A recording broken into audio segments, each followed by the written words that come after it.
Welcome back to another episode of Rock Boys Football. Mike Elko, the Texas A&M Aggies, starting to get a lot of momentum coming out of the transfer portal, landing two commitments in the last 12 hours. One, the most recent, Donovan Saunders, cornerback, coming out of Cal Poly, and then another one in Marcus Ratcliffe, a safety, coming from San Diego State. And I have two things about Mike Elko that I don't think get talked enough about in terms of evaluating Mike Elko as a head coach. And one of those things is his evaluation process is rock solid. You go back to his time at Duke, especially the evaluation of guys in the secondary that are available in the transfer portal. Mike Elko hit on a ton of high caliber guys in that back end during his time at Duke, and you're starting to see him do the same thing here at Texas A&M. And another thing that's worth noting is Mike Elko, it wasn't a flashy hire. This is a very calculated head coach that took this Texas A&M job, did an evaluation of Texas A&M's roster and where they needed to improve.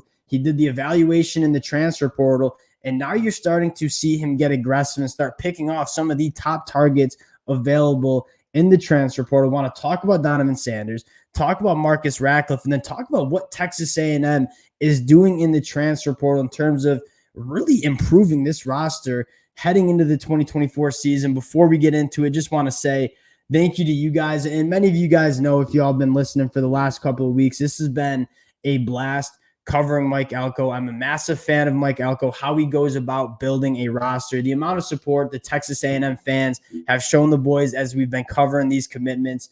It's been amazing. If y'all do enjoy the content and enjoy the updates, consider subscribing to the channel. And without further ado, let's start with Donovan Saunders, then talk Marcus Ratcliffe, and then we'll talk about taking a look at this Texas A&M transfer portal class. Now, Donovan Saunders, I think, is a box checker. Is a guy that is 6'3", 190 pounds. He has the length in the frame to deal with some of those bigger, more athletic SEC wide receivers. But what I think makes Donovan Saunders extremely special is at that length and at that size, he's a guy that is extremely fluid in terms of mirroring wide receivers and dealing with that athleticism too. And when you start checking off the box of the frame, the length in the arms, the physicality which you can play with, and you can put hands on wide receivers, but also combining that with the athleticism, that's when you get those special cornerbacks. And a guy like Donovan Saunders, although playing his first 2 years of college football at Cal Poly, has been extraordinary. And there's a reason why he had a ton of Power 5 offers when he hit the transfer portal, was previously committed to TCU. You take a look at what Donovan Saunders did in the 2023 season, faced 37 targets, only gave up 14 catches, a 37% completion percentage. When Donovan Saunders was targeted, he had 10 forced incompletions. He had 3 interceptions. And one of the numbers that I have circled, and I'm sure many Texas A&M fans are asking, is, can he tackle? Can he come up and tackle in space? An 8.7% missed tackle rate, extremely low for a boundary cornerback. A guy like Donovan Saunders, I view very similar to the conversation we had with Will Lee coming over from Kansas State, where you start looking at the physical prospect of a guy like Donovan Saunders. He's a box checker, right? And the next thing you want now is you got to coach him up, continue to develop him. That's obviously a massive jump from the SEC level to the SEC level, or FCS level to the SEC level, excuse me.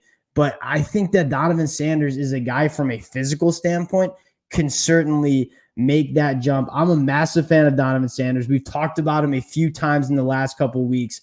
A massive get for Texas A&M. And one thing you'd add is you go back to that Oklahoma State bowl game and look at where Texas A&M was thin and where they struggled at. They struggled at the boundary cornerback position, right? Obviously losing some names, but also it just seemed like the physicality of those boundary cornerbacks was not up to par with some of the Oklahoma State wide receivers. And so Mike Elko sees that bowl game and goes out and starts, hey, we got to address the physicality and the size and the athleticism of some of these boundary cornerbacks.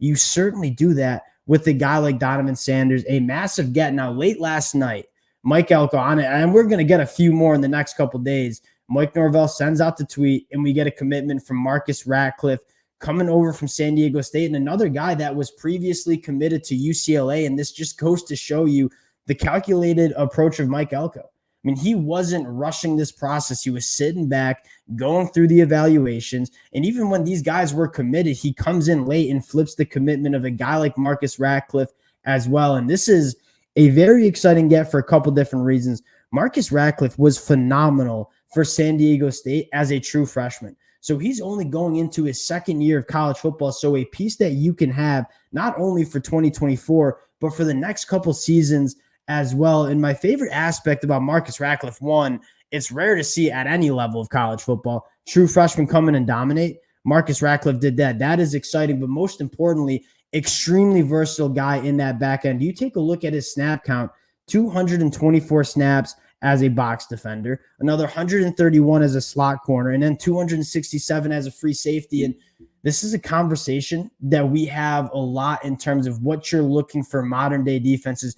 You want versatility. You want personnel versatility in terms of giving different looks to opposing offenses, mixing up your coverage packages, mixing up your blitz packages, not really knowing where guys are coming from. A guy like Marcus Ratcliffe, who you can move all around the football field. You can play him as a slot. You can play him as a box defender. He's 6'3", 210 pounds. He provides you that ability to have athleticism on the football field in terms of covering some of these weapons, but also not really giving much up in terms of run support because he's almost as big as some of these linebackers.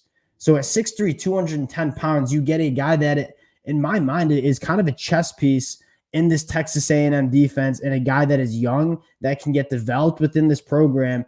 I really like this get from Texas A&M. And you suddenly look at this cornerback room and the secondary room as a whole and say, this is a group that's getting a lot better. Now, yesterday morning, we talked about Nick Skirton, my favorite edge rusher that was available in the transfer portal. He comes to Texas A&M, but I want to focus in on this secondary room, a room that is Mike Elko's specialty. He's proven that he can develop these guys and put out elite secondaries. You get Donovan Saunders, who I think has the capability of being a lockdown boundary cornerback. You scroll down to one of the first additions that Mike Elko made was Will Lee III coming over from Kansas State, also going 6'3", 190 pounds. You might have your two starting boundary cornerbacks coming from the transfer portal. What excites me the most about these two is I'm not even sure we've seen them play their best football. I mean, Will Lee, Donovan Saunders both played phenomenal at their former schools in 2023. These guys, I think, still have a lot of meat left on the bone. So you might have two premier starting cornerbacks on the boundary, but then you take a look at some of the other guys that you're adding in this back end. We talked about a guy like Trey Jones, the Ricky Wright, and then you scroll up to a guy like Marcus Ratcliffe, three guys that you can kind of play all over the football field. And Texas A&M, one of their big problems in that secondary was just a lack of depth. You did not have enough depth to play at a high level in the SEC, and I think that was shown at Oklahoma State in that bowl game. That has quickly turned around. And you might have seen Mike Elko pretty much completely revamp what this secondary looks like heading into that 2024 season. And one thing that you can trust with Mike Elko that you couldn't say with Jimbo Fisher is that these guys are going to get developed. So when you have enough capable bodies, guys are going to rise to the top. That competition in practice is going to elevate the play of the starters. That's kind of the blueprint, right? Getting a ton of depth, a ton of competitive competition in position groups. And for this Texas A&M secondary, you're going to see a ton of competition. Mike Elko doing a lot of good things in the transfer portal. Denver Harris is on campus right now. We might be talking about Denver Harris coming back to Texas A&M as well.